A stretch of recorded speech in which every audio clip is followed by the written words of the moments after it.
Aujourd'hui, ça marque la fin d'une belle grande aventure.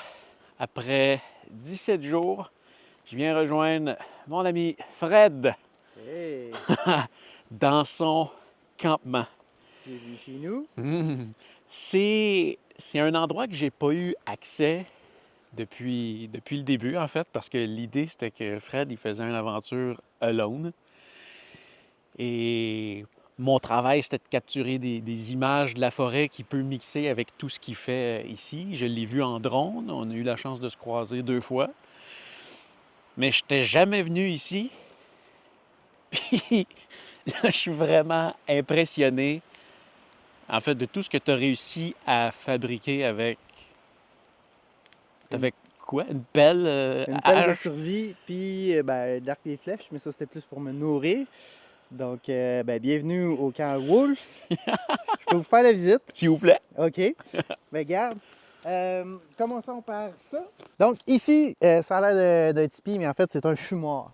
C'est-à-dire que quand j'attrapais des animaux, je pouvais les faire fumer dans mon fumoir pour préserver la viande. Avec la température, les insectes et tout, c'était ma façon de préserver la viande. Puis là, dans le fond, ça aurait fonctionné. Il y a des grillages en haut là.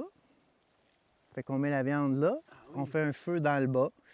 Puis c'est comme ça que ça fonctionne. J'ai aussi entreposé ça, c'est un lichen, c'est de la tripe de roche que ça s'appelle. Donc ça se mange. Tu sais, ça se mange, mais ça veut pas dire que c'est mangeable.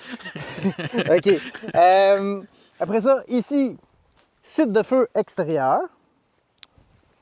Pour le confort, je me suis fait un petit divan de mousse. Une table.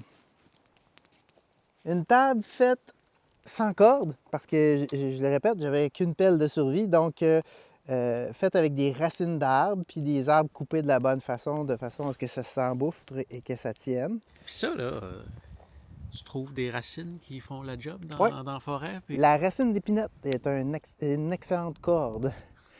Fait que là, c'est toujours quand tu fais quelque chose, tu penses à la suite. Fait que quand je creusais mon abri, je tombais sur des racines, je les gardais, je les mettais de côté, je les mettais dans l'eau pour préserver pour d'autres projets.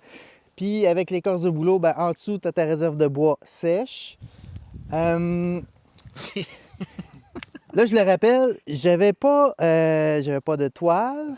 Je te coupais la parole. OK, qu'est-ce que C'est quand même fascinant parce que tu te dis, tu pars d'à peu près rien, tu as été coupé du bois, ton écorce de bouleau qui sert à peu près, quand même souvent sur plusieurs choses, pour allumer tes feux, Ouais. pour faire un abri étanche qu'on va arriver bientôt. Ouais. Mais ça fait aussi ta table de travail qui rend en fait ton bois sec, qui garde ton bois sec en dessous. Chaque élément a son utilité. C'est juste de les placer au bon endroit. Tu t'en vas au ruisseau parce que tu as fait ta ligne de trappe. Hein, j'avais du câble, du fil à collet. Tu fais ta ligne de trappe, tu arrives au ruisseau, il y a des roches. Fait que là, en chassant les grenouilles, tu regardes les roches, puis tu ramènes des roches au campement. Parce qu'au campement, là, tu vas te faire un piège abattoir. C'est-à-dire que c'est un système super simple qui fait que ça peut déclencher avec une petite pression. C'est juste que tu mettes, mettons, dans ce cas-ci, pour un écureuil, tu vas mettre un champignon ou là, puis l'écureuil, quand il vient cueillir le champignon, clouc, quand il vient cueillir le champignon. J'ai vu tantôt que ça fonctionnait bien.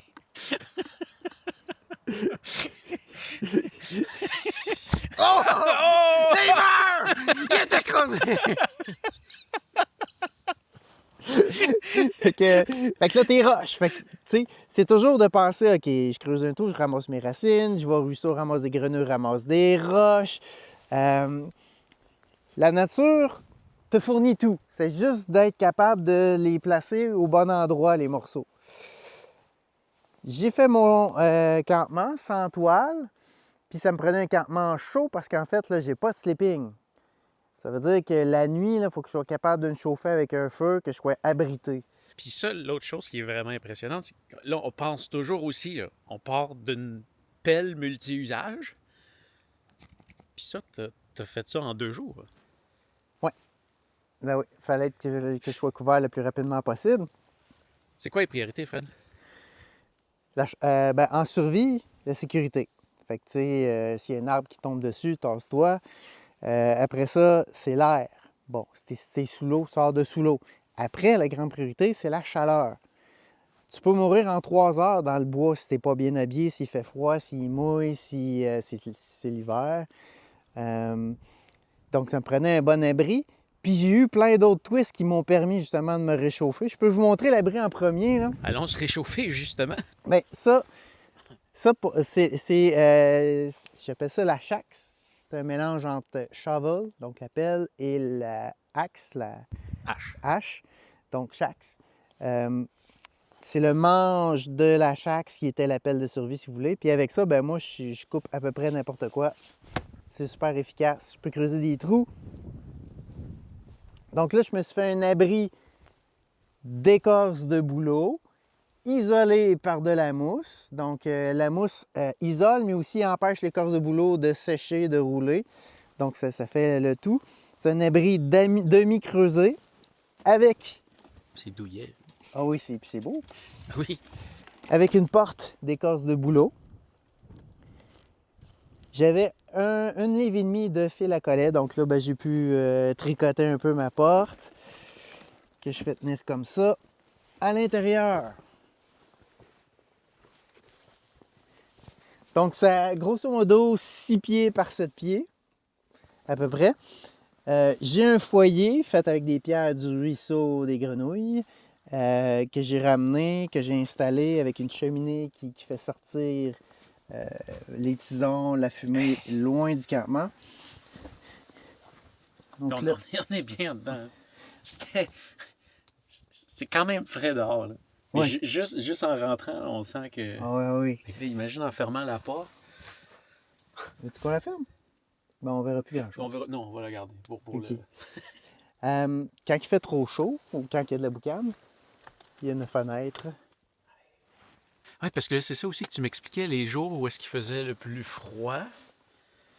Tu partais un feu ici par terre pour vraiment réchauffer la place.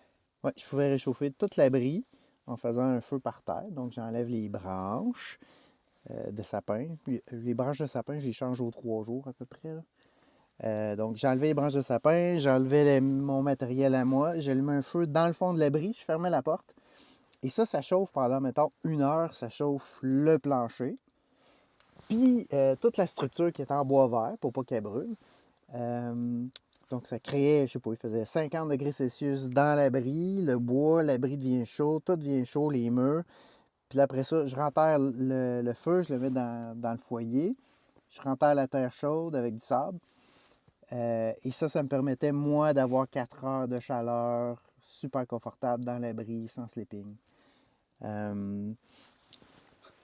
Après ça, ben là, il y a d'autres stratégies qui font que tu peux garder ta chaleur. Une stratégie que moi j'avais, c'est que j'avais un gros manteau d'hiver, en fait. Parce que là, tu fais tout ça sans sleeping bag. Sans sleeping bag, donc j'avais un gros manteau. Puis on est en octobre. Oui, fait qu'il fait sous zéro la nuit. Pas toutes les nuits. Sur le lac. Sur le bord d'un lac. Mais ça, c'est un gros manteau de Décathlon, en fait. C'est cheap comme manteau, mais... Oups, je m'excuse, le Décathlon. Mais, c'est un manteau à 200$. Je sais pas comment dire. Donc, c'est là-dedans que je dormais, en fait. Moi, ça me permettait d'avoir un peu de chaleur. Puis, j'ai trouvé qu'en mettant mes pieds dans mon sac à dos, ben là, ça venait compléter un peu le manteau avec le sac à dos. Les deux pouvaient se joindre ou presque avec ce manteau-là que je mettais entre les deux. Donc là, ça m'a donné un genre de système pour dormir que j'ai complété avec du matériel naturel. Mais avant d'aller là, peut-être un petit tour de... mettons, pour être confortable devant le feu, je me suis coupé... Je me suis coupé un dossier comme ça. Donc là, je peux être assis, le dos à côté, les pattes chaque bord du feu, puis relaxer. D'autres choses que j'ai des tablettes tout le tour. Ta tasse. Je me suis fait une tasse en écorce de bouleau. Donc, elle est scellée à la gomme d'épinette. Le noir qu'on voit, là. Donc, c'est une espèce de gomme d'épinette avec du charbon de bois qui fait que ça devient étanche. C'est vraiment hot. C'est fascinant. Tu sais, moi, j'étais dans le gros confort de ton van, hein. Puis, bon, je dis pas que tu as quand même vécu une certaine quantité de misère, hein. Mais en arrivant ici, moi, je me suis dit, ben, une fois tout monté de même, je vivrais une couple de jours ici. Ben, c'est vrai. Ben, c'est ça le but, en fait, c'est d'arriver à créer un confort, puis de s'amuser. Puis, bon, se nourrir a été pour moi le plus grand défi, là. Tu sais, finalement, j'ai fait de la cueillette de racines de quenouille, du lichen, j'ai mangé des pattes de grenouille, Un écureuil un écureuil. Tu sais, j'ai tricoté, là, ça a été sur tough. 17 jours. Oui. Ben, j'ai perdu 20 livres, Ouais. au moins. Ouais. En fait, tous les équipements que j'avais rentraient dans ce tube-là. Donc ça, c'est le manche de la pelle, si vous voulez. Ce qui, pour moi, est devenu un chaudron pour faire cuire ma nourriture là-dedans. Une gourde pour transporter mon eau. Donc ça, je le mettais dans le feu comme ça.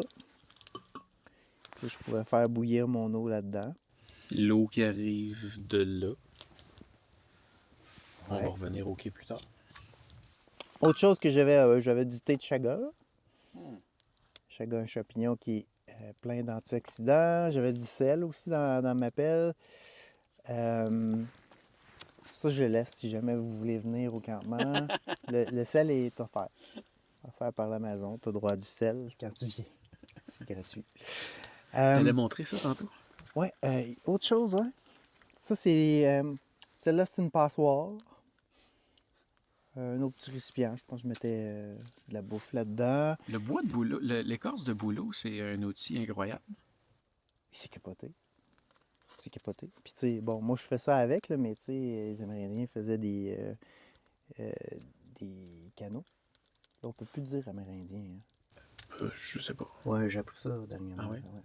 On peut pas dire Indien, ni Amérindien. Autochtone.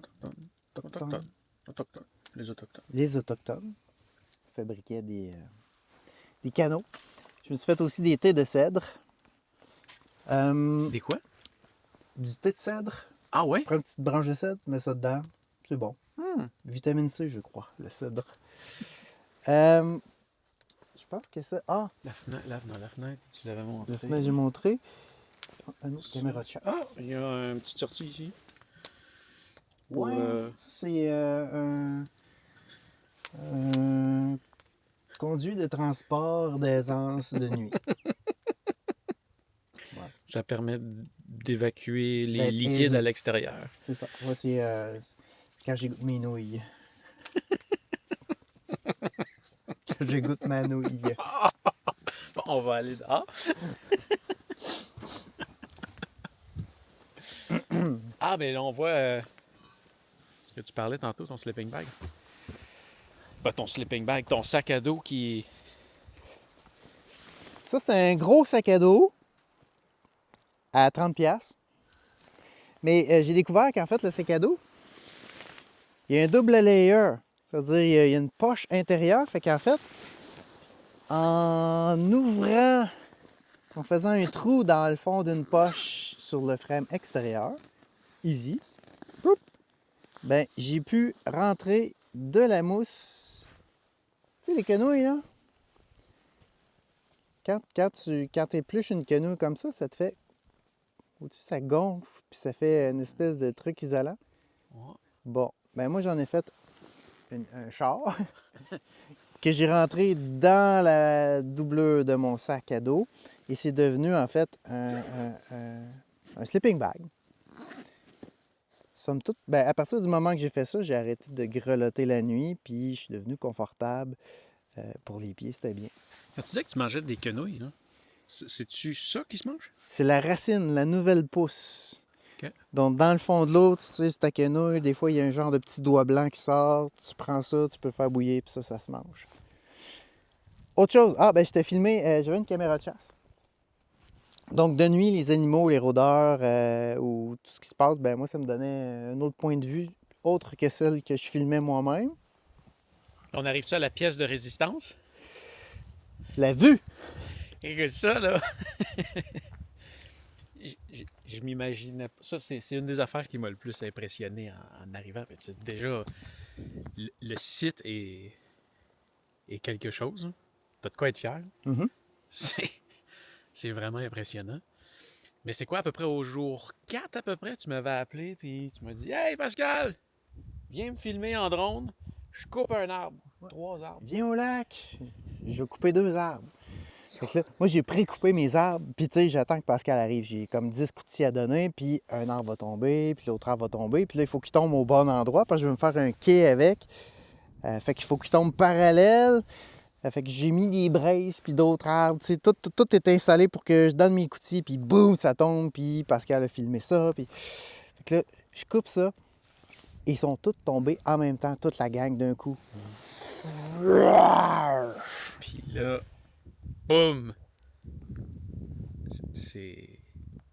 Je vivrai ici. C'est une vue incroyable. Fait qu'après ça, j'ai fait un quai.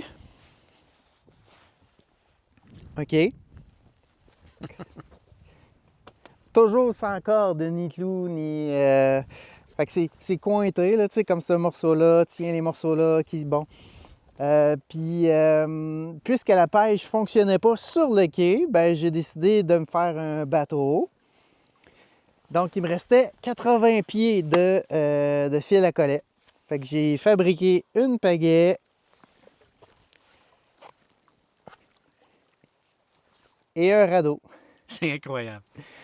Donc là, ça me permet Un avant-midi, après-midi, une journée? 3 heures. 3 heures, le radeau, c'est fait. C'est incroyable. Ouais. Tout est là dans la nature. C'est juste d'être capable de déceler, de voir le potentiel de chaque élément, de l'utiliser. C'est un autre niveau d'aventure. Ça me fascine. Ouais. C'était un honneur de faire ça avec toi, Fred. Pareillement. Tu sais, sérieux, ça prenait quelqu'un qui était capable de faire les images, qui était autonome, qui était capable de vivre tout seul, parce que dans le camion, il y a eu des problèmes électriques, il y a eu des problèmes d'énergie, qui était capable de gérer ça. Puis la seule personne à qui j'ai passé, ben, c'est toi, Pascal. Je me suis dit, ben, c'est lui ou c'est rien. Puis il a dit oui tout de suite. Il a dit oui tout de suite. Fait que... Ouais, je pouvais pas dire non à ça. Puis là, ben, c'est là qu'on met plein d'images qui a tourné de moi. Ouais, puis où c'est... Oui. Puis où c'est qu'on te retrouve? Fred Dion Survival. En fait, c'est une chaîne de survie en anglais où ce que je présente cette aventure-là, mais tout aussi des trucs de survie. Tout ce que je fais là, ben, ces techniques-là, ben, ils sont disponibles. Il y en a beaucoup à apprendre. Des petites aventures de comment survivre avec des objets insolites, un toaster, du papier saran wrap. Une télévision. Quoi là? La Shax, mais juste la pelle. Là. Ouais, t'avais fait... La chainsaw. Ouais. Qu'est-ce que tu fais avec une chainsaw, un plein? That's it. 3 jours de survie. T'allumes un feu comment avec une chainsaw? Hein? Alors voilà, c'est ce qui conclut cette merveilleuse aventure. On se revoit bientôt. Salut.